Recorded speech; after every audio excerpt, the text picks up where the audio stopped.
Hi friends, so I see that there are a lot of you that are joining right now. My name is Renee. I am an appliance care and maintenance specialist. Before I was an appliance care and maintenance specialist, I was an appliance repair technician for 6 years. So if you guys do have any appliance questions, I am open to that today.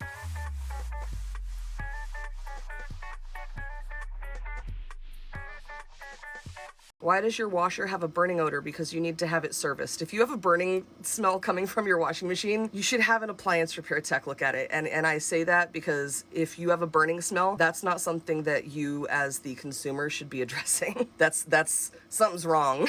I can't make a video about portable washers, unfortunately, because I don't have any experience with them. I have experience with residential appliances, and for the most part, that is the larger kitchen and laundry appliances. So we're talking washing machines, dryers, ranges, which is an oven or a stovetop, refrigerators, dishwashers, and microwaves. But when it comes to like the portable stuff or the RV stuff, I don't really have any experience with that, unfortunately. I have to use the pre-wash setting to completely soak my clothes. Why might it not be working? So we're saying that the washing machine is not saturating the clothes enough. So the information that I don't have there is whether or not it has always worked that way or if that is a new development. If it has always been that way, it could be installed incorrectly. So like if one of the water valves is not open all the way when it was installed, that can certainly make it fill very slowly, which can cause that to happen. If it has been happening the whole time, it could also be that we are like overfilling the washing machine, because if you have too much clothing in the washing machine, not everything's going to be able to get saturated, whether it's a top load or a front load, whatever. If it seems like stuff is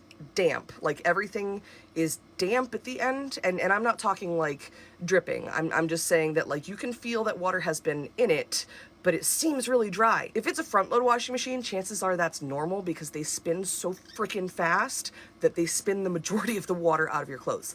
And I specifically say that because when I was an appliance technician, I actually had customers who didn't understand the difference between their clothes not being saturated all the way through and their clothes having been saturated all the way through, but the spin cycle is so fast that they're not expecting the clothing to come out of their washing machine as dry as it does.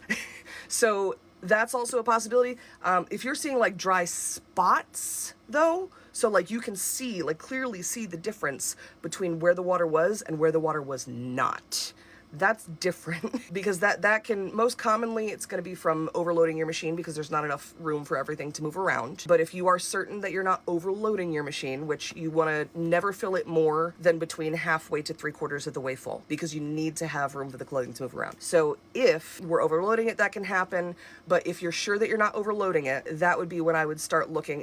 You basically at that point you call an appliance repair tech because at that point you've kind of eliminated everything that you're able to do on your own without having the expertise of an appliance repair tech. So as long as you're not overloading it, as long as it hasn't been happening that way the entire time, this is a new development. So if it has been consistent the entire way through and you're not getting weird dry spots, could be normal operation. If you're getting the weird dry spots from day one, that's a call a tech situation. If you're getting the weird dry spots just like out of nowhere, double check to make sure you're not overloading. And if you're not overloading, that's a call a tech situation. Is there a dishwasher product like Affresh for a washer? Yes. Affresh actually makes washing machine cleaning solution as well. Affresh makes a lot of different cleaners. Just so y'all are aware, Affresh is owned by Whirlpool. I personally use Affresh. I'm not affiliated with them in any way, shape, or form. Affresh was just like one of the brands that when I was working as a technician, that was like the #1 brand that the company I worked for would recommend because it's really easy to find and it's made by an appliance manufacturer. But I like to make sure that people understand Affresh is owned by Whirlpool. So if you're not a fan of Whirlpool as a brand and you don't want to support them, don't buy Affresh, But yeah, Affresh makes washing machine cleaners, they make dishwasher cleaners, they make coffee maker cleaners, and a few others. I don't even know how many off the top of my head. Do you know why my fridge is freezing and defrosting and melting everywhere? That's a call an appliance technician situation.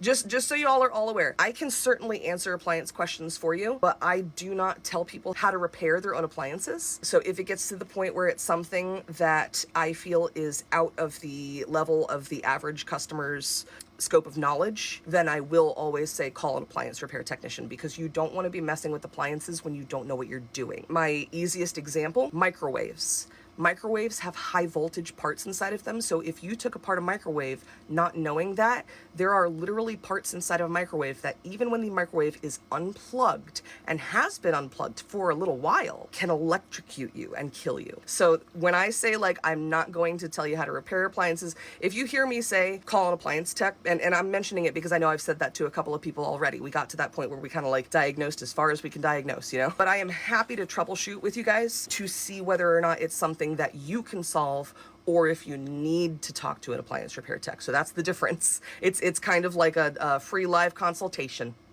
How often should I clean my dishwasher and how do I do it? Okay, so a couple of things you want to do with the dishwasher. First of all dishwashers, doesn't matter the brand, doesn't matter the model, they all have a filter somewhere. And that filter is for your drain pump so that stuff doesn't get stuck in the drain. So filter may be removable, it may not be removable. That's where you want to look at your dishwasher's manual.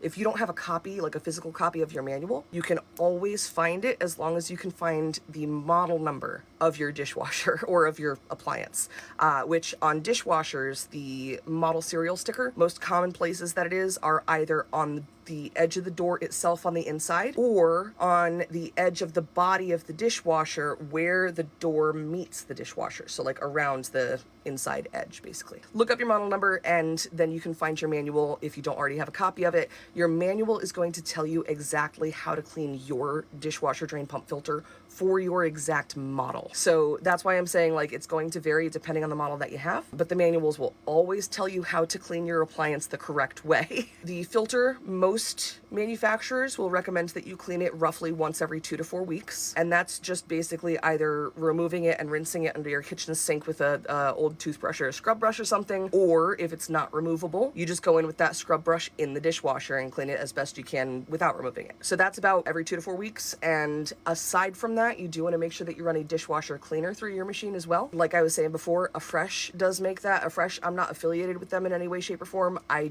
just talk about them because they're one of the easier brands to find. So dishwasher cleaner, you run that through about once a month, and that's it. That's basically it. Dishwashers are relatively low maintenance. That's literally all that I do. I want to make something very clear. Anytime you see me post a video of a dishwasher and you can see inside the dishwasher, that's my actual dishwasher. That's my actual dishwasher, and the only maintenance that I do, I forget half the time to clean the filter and to run the cleaner. Like, to be completely honest, I'm very much a like do as I say, not as I do sometimes kind of educator, because I have ADHD and I have anxiety and I have depression and I struggle with my mental health. And when you struggle with your mental health, it makes it difficult to do tasks like that sometimes. But that's not to say that I don't know how to correctly maintain appliances. That being said, even though I take a little bit longer, you know, I don't do every 2 to 4 weeks for the filter, I probably do like every 2 to 4 months. But even with all of that, and I do not pre-rinse my dishes. I do not pre-rinse my dishes, never, ever, ever. I scrape anything that's basically like bigger than the size of a grain of rice off into the garbage, and then I put it straight into the dishwasher. I'm not saying that I put a plate full of food into the dishwasher. Everybody that's like, oh, you don't pre-rinse, that's so gross. Dishwasher detergent has enzymes in it. Enzymes are literally what are in your stomach that digest food. Detergent literally eats the food off of your dishes when you're using it correctly. So I don't pre-rinse my dishes. I forget my maintenance half the time. And still, every shot that you've ever seen of my dishwasher in my videos, I didn't clean the dishwasher beforehand. That's just how it looks. And you can see like in a couple of the videos, you can see that I have like little like drippings of food at the bottom and like little bits of food here and there like stuck in the filter. If you really pay attention, you can see it. It's not like the cleanest dishwasher in the world, but it doesn't smell and it doesn't look dirty. And that's because I use it correctly and I maintain it correctly according to the manual and according to the manufacturer's instructions. Promise it's not difficult. It's just that a lot of people either don't know where to find the information, it's in your manual, or don't want to do the work. But it's not a lot of work. Why do the washers at the laundromat wash way faster than the home washer? Because they use a lot more electricity and a lot more water. Which is not to say that like that's going to wash better. Everything, whether it's in the dishwasher or the washing machine, gets cleaned better at longer amount of time and less water, because more water means you can't have as much friction, and friction helps you clean stuff better. Think about it. If you have a big tub of clothing and water, the water's filled all the way to the top and the clothing is like floating at the top of the water, and you shake it. versus if you actually like had less water and the clothes can rub against each other. That's kind of the difference between using more water and less water. You need to have a little bit of friction in there for it to work well. And that's not to say that that kind of washing machine won't get your clothes clean. When I'm saying that front load washing machine will get your clothes cleaner than a top load washing machine, which is the truth, that's not me saying that a top load washing machine won't get your clothes clean. There's a difference, and it's a marginal difference, and to some people that matters, and to other people it doesn't matter. To me, it doesn't really matter that much, which is why I used to have a top load washing machine before Electrolux was really nice and sent me a free washer and dryer. So now I have a front load washing machine. The biggest difference is the amount of maintenance that I have to do. My washer keeps walking because the drum hits the sides, and this happens on any and every load. Any tips? Is it a front load washing machine or a top load washing machine? Okay, top load. Top load washing machines are absolutely more prone to walking, because if you think about it, first of all, front load washing machines, first of all, you have everything going like this, but you have a lot of weights on top of it, so it kind of like helps balance out everything. Top load washing machines, they are suspended by usually like 4 different suspension rods that kind of like hold it, and it springs like this. So when you have like a lot of spinning, it's really just like kind of suspended, and there's no weights, and your drum is actually like suspended in the center of that. So they just, from physics, top load washing machines are more prone to shaking. That being said, if this is a new development, so like if you've been using it for years and then all of a sudden now it's doing it on every load, that's a call an appliance technician situation. A few different possibilities that it could be. Most likely, if it's doing it out of nowhere and it's doing it on every single load, even if it's really balanced, but like you've had it for a few years or something, most likely one or multiple of those shock absorbers, like the ones that I was saying that drum is suspended by, they may be worn out, because those are shock absorbers. So if it's uneven, or like if one of them is worn out, or if all of them are worn out, you're gonna feel all the bumps, which means it's not absorbing the shock and it is gonna walk across the floor. Also, just make sure too that the washing machine is level if you haven't already, because that's another big factor in that. If you think from like the top down, like you're looking at your washing machine from the top down, we're looking at a top loader. So it's a square, right? You're looking at a square. You want to try to rock your washing machine back and forth on the diagonals, and see if you can do that on the diagonals on both sides, and then try to do left to right and front to back. That way you can see if it's level. If it is not moving whatsoever, then you're level. And that's, you know, just general, but you can always look up the installation instructions for your washing machine. They'll usually tell you how to level it for your model. But yeah, as long as it's level, and as long as like this is a new development, I would definitely call a technician. It's not something that I would say go and buy the shock absorbers for right out the gate, because it could be shock absorbers. It could also be that your washing machine is not draining properly, so it's retaining more water, so it's got more weight when it goes into a spin. It could be that we're using too much detergent. Like there's a lot of possibilities. I could go on and on and on and on about why your washer might be walking across the floor. I'm just telling you the most likely scenario, but that's why I always say call an appliance technician at that point. The only things that you're able to do on your own before you call a technician would be making sure the machine is level, and making sure that you're not overloading the machine, making sure you're not using too much detergent, you know, just like the general stuff that I always pretty much recommend. As long as you are using the machine correctly and it's still doing that, that's when you call a tech. My Whirlpool Thin Twin stackable dryer started squeaking. What could that be a symptom of? That's a call a tech situation.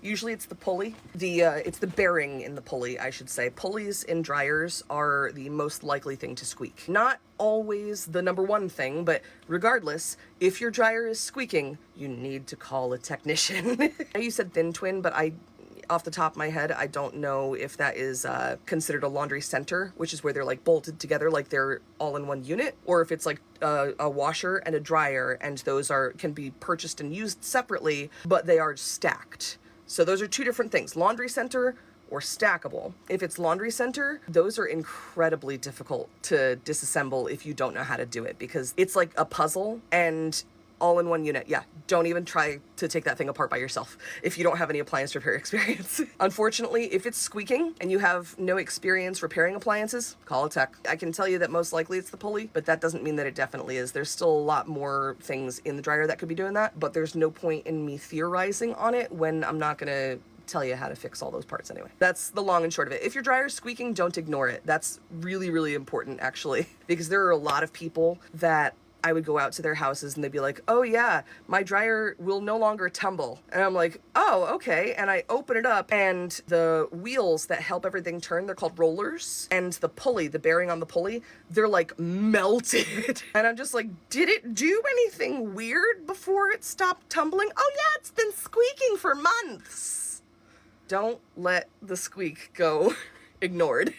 How do you feel about the laundry detergent sheets? They don't work. And that's from all the research has shown that. It's not that they don't work at all, it's that they only work marginally better, like a teeny tiny bit better than water alone. Because you'd be surprised at how well water alone works at cleaning stuff. Like, think about it. Imagine you have dirt on your hands. Not oil, not stuff that's really hard to get out, because that's different. Obviously, like, water can only do so much, but we usually don't have tons and tons of oil in our clothes, like, you know, aside from like body oils, but a lot of times the scent of detergent masks that. But if you had dirt on your hands, right, and you wash your hands with friction and just water in the sink, most of the dirt's gonna come off. Most of it is gonna come off. Not all of it, but most of it. Same thing happens in your washing machine. So usually what happens when people think that detergent sheets are working, they have probably been using too much detergent, because a lot of times when people want to switch to detergent sheets, it's either an environmental thing or it's like they are not happy with their current detergent. They're not happy with their current laundry situation. If you're using way too much detergent, it actually makes your clothes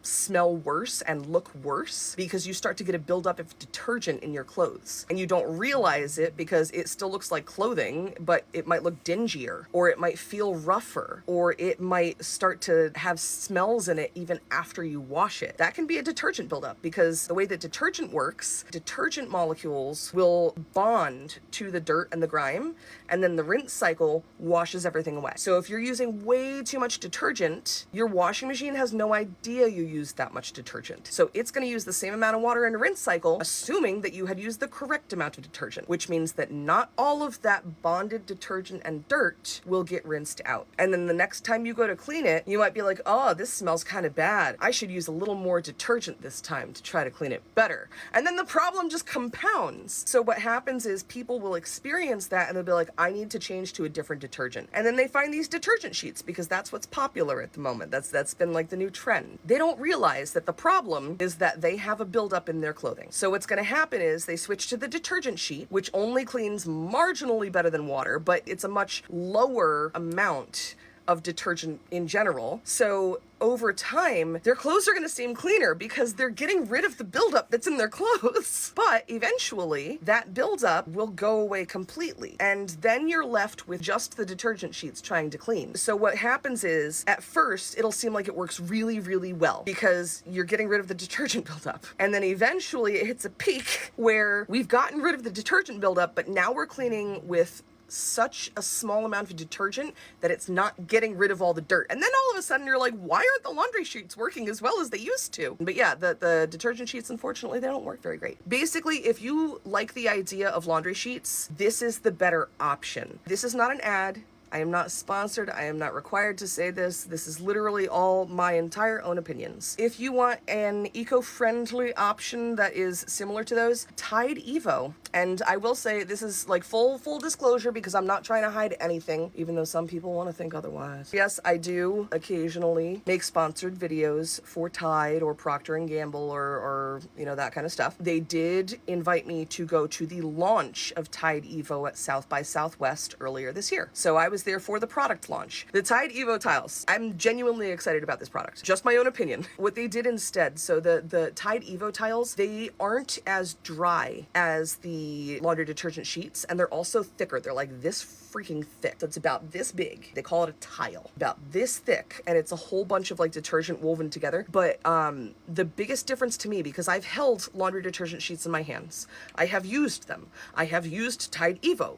I have used both of these products. I have held both of them in my hands. The detergent sheets always feel very, very dry. The Tide Evo tile is actually like, it's not damp, but it's not totally dry. And that's one of the biggest differences, is that like when you dry liquid detergent totally out, it doesn't really work the same way. That's my personal opinion, is if you like laundry sheets, I would say go Tide Evo instead of laundry sheets. I know that they said that, I think they did the test market in Colorado, and I believe that they're going to actually officially launch the product nationwide in the fall. They haven't given me any like exact dates or anything like that. And again, this is not sponsored. Me saying this is all my own opinion on this. Genuinely. Is vinegar bad for washing machines? No. And I say that because vinegar, like if we're talking about cleaning vinegar, it's too low of a percentage of acidity to actually do anything once it's mixed with the water. It will certainly help get rid of like a buildup in your machine, and it does good stuff for your clothes, but it's not going to harm the washing machine. It's not going to harm any of the parts.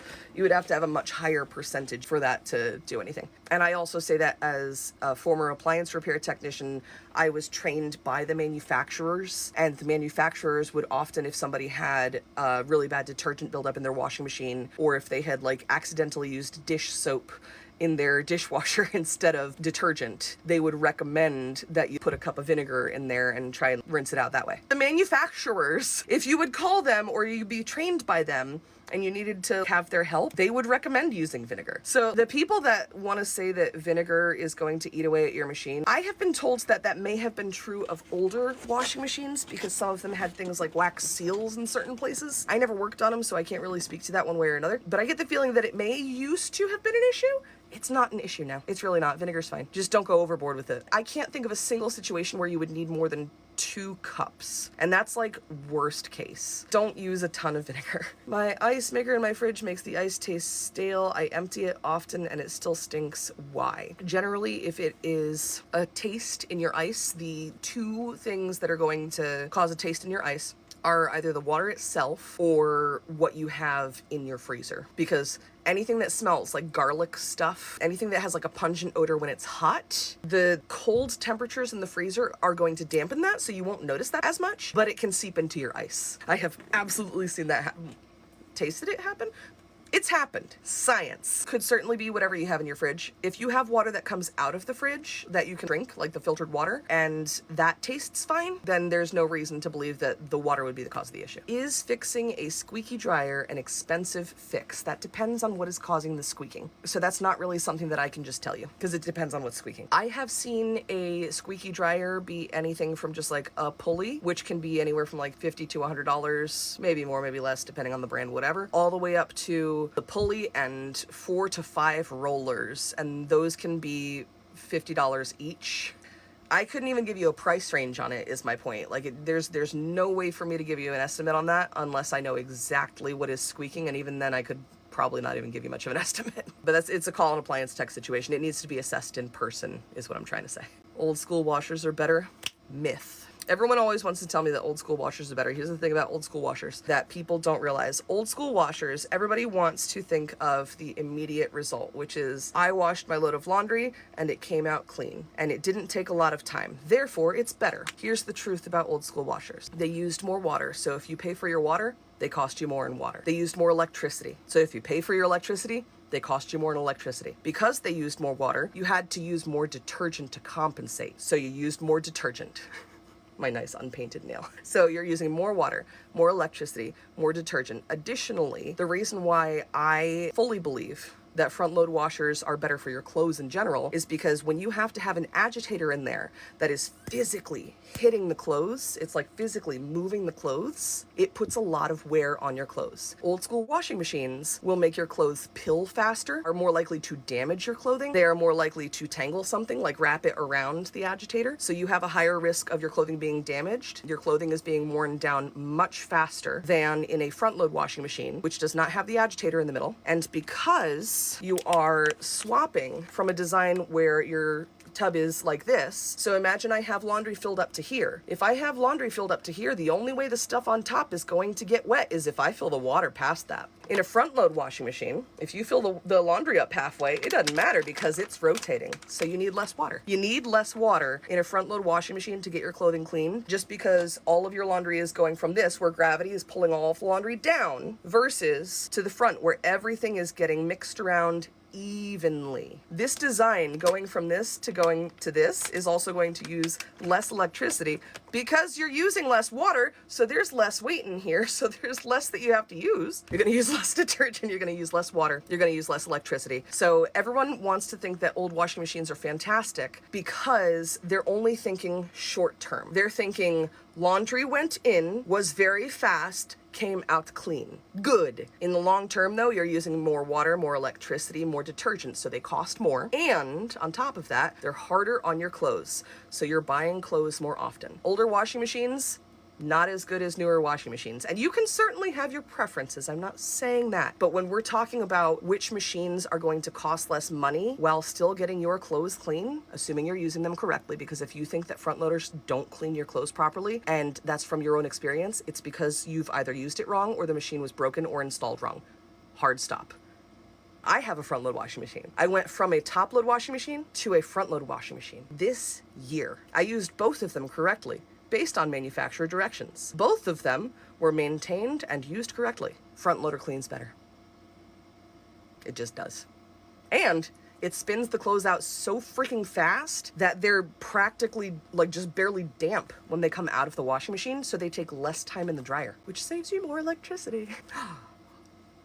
The people that argue so hard for older washing machines, I think it's genuinely just because they're only looking in the short term, and they're very biased because that's what they've used, and they may not realize that if they ever used a newer washing machine, they might not have realized that they used it wrong, because genuinely it's really common for people to not use front load washing machines correctly because they're so used to using top load washing machines that they think that they can just copy paste how to use it. It's not the same. Not the same thing. Always read your manual. Even if you just skim it. I don't care if you just skim through it. Trust me, if you've never read your washing machine's manual before, you're gonna find some stuff in there that you're like, holy shit, my washer can do that? I didn't even know. That's so useful. A lot of people like to put the water in first in the top loader. Yeah. A lot of people don't understand how pressure sensors work. Okay, so washing machines, even as early as the 90s, which I know for some people that doesn't sound very early, but I was born in 89, I'm 35. It was over 3 decades ago for some of it. Sorry. Washing machines with pressure sensors. What a pressure sensor is, it will basically detect how much water is in your machine based on the pressure level, essentially. So if you put water in the washing machine first, one of two things is usually going to happen. Number one, it's going to drain it out immediately. And that depends. That's usually the newer washing machines, because they immediately are like, oh no, something's wrong. There's a leak. I need to drain this out. So either they'll do that, or they will just operate as normal, which is to say, what happens with the pressure sensor is when there's no water inside your washing machine, let's just, this is an arbitrary number, but imagine that when there's no water in the washing machine, arbitrarily, the pressure sensor reads 0. And it has to reach, let's say, 10 until it'll start starting the wash cycle, because it's like, I need 10 imaginary arbitrary units of water before I will begin washing, because obviously it doesn't want to start washing the clothes if there's not enough water. That would be a problem. It would damage the clothing. So what a pressure sensor does, starts at 0 when there's no water in there. If it hits 10 arbitrary units of water, then it'll be like, okay, time to start washing. So say it starts at 0, the washing machine is empty, and you put a little bit of water in first. What do you think is going to happen? The correct answer is the pressure sensor notices. So then when it goes to fill, it's not going to fill 10 arbitrary units plus whatever you put in there. It's still going to fill 10 arbitrary units. Don't fill your washing machine before you use your washing machine. It's going to fill the same amount anyway. It's just a waste of time. It knows. Surprise. It's one of my favorite things about people not understanding how washing machines work. Just knowing that the washing machine is like, I know what you're trying to do. It makes me happy. I heard bad things about using fabric softener. I got a new washing machine. I don't want to ruin it. Okay, so here's what you need to know about fabric softener. First of all, it is very easy to get a buildup of fabric softener in your washing machine if you're not maintaining your washing machine properly. And most people don't maintain their washing machines properly, but they think they need to use fabric softener. So that creates a problem. So the way that fabric softener works is very similar to how conditioner works in your hair. In the washing machine, we have detergent. Detergent gets rid of all of the stuff in our clothes. But if you think about it, and think about when you're in the shower and you're washing your hair, you use shampoo that cleans all of the dirt and nastiness out of your hair. Same thing that the washing machine does with detergent in the wash cycle. And then after you do that in your hair, you use conditioner, right? Because what happens is when you use the shampoo in your hair, it strips all of the oils and everything out of your hair, and it can leave your hair very dry. So then you put conditioner in your hair, and you might rinse the conditioner out of your hair, but the idea of conditioner is that it actually coats the fibers, not the fibers, we're thinking fabric.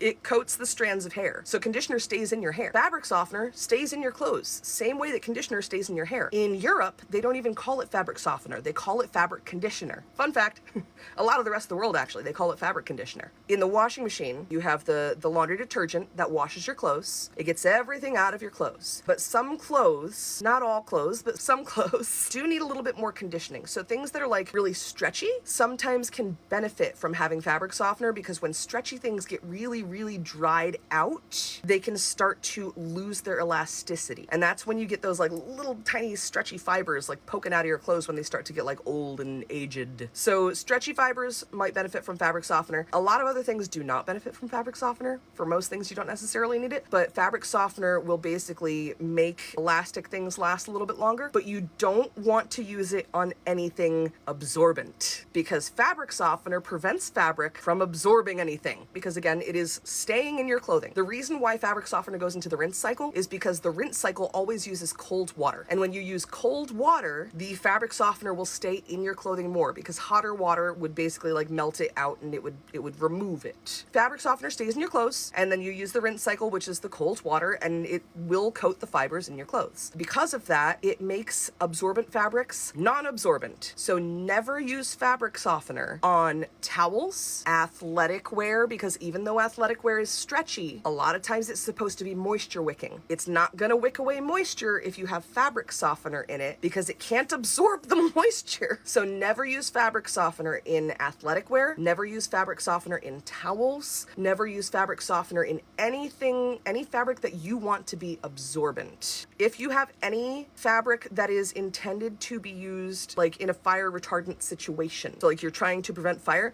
fabric softener makes clothing more flammable. That's not to say that it's going to start a fire in your dryer or anything like that. Children's pajamas, yep, they'll usually mention it on the fabric softener packaging even. Like it says it on the packaging.